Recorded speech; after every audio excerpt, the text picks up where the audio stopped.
కేసీఆర్ గారి పరిపాలన విధానం మీకు ఏ విధంగా అనిపిస్తుంది? చాలా బాగుంది. అంటే ఏ విధంపై అంటే ఏ అంశం పైన నచ్చింది? ప్రతిదీ అంటే లాస్ట్ ఉన్నప్పుడు అదంతా అనిపించలేదు. ఇప్పుడైతే చంద్రబాబు నాయుడు గారు వచ్చారు, మళ్ళీ రీస్టార్ట్ చేయడం అదంతా జరుగుతుంది. అంటే నవరత్నాలు బాగున్నాయా లేకపోతే సూపర్ సిక్స్ బాగుందా? కూడా కొన్ని అన్వాంటెడ్ స్కీమ్స్ ఉంటాయి. ఫ్రీ బస్, ఫ్రీ అనేది ఏందో ఫస్ట్ ఆఫ్ ఆల్ అది ఫస్ట్ ఫ్రీ మనకి ఇష్టం వచ్చిన తర్వాత మనకి దానివల్ల నష్టాలే కానీ లాభం. అంటే జగన్ ఇస్తేనేమో సోమరిపోత్వం చేశారు, ప్రజలను ఉచిత పథకాలు అని చెప్పారు. మరి ఈయన ఇచ్చేవి కూడా అవే కదా?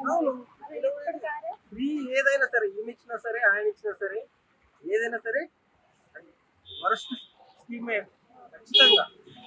అసలు నిజంగానే ఓట్లు చోరీ అయ్యాయి అంటారా? లేదు నేను అనుకుంటున్నాను. ఎందుకంటే దగ్గర ఉన్నాయి బ్యాలెట్స్ అన్ని కూడా రిగ్గింగ్ అయ్యాయి అని అంటున్నారు. అట్లయితే లాస్ట్ టైం కూడా జగన్కి 2 వచ్చినాయిగా, 3 వచ్చినాయి, అప్పుడు అనలేదే. ఎందుకు మరి ఇప్పుడు అలా అంటున్నారు అంటారు? అంటే దూషించడం ఎందుకు? వీళ్ళు ఓట్లు ట్యాంపరింగ్ అయ్యాయి అవును అంటారు అండి. ఎవరు అంటే ఓట్లు మీ చేతులు లేదు, నా చేతులు లేదు. దానికంటూ ఒక ప్రత్యేక ఒక సంస్థ ఉంది, అది చూసుకుంటుంది. ఓకే.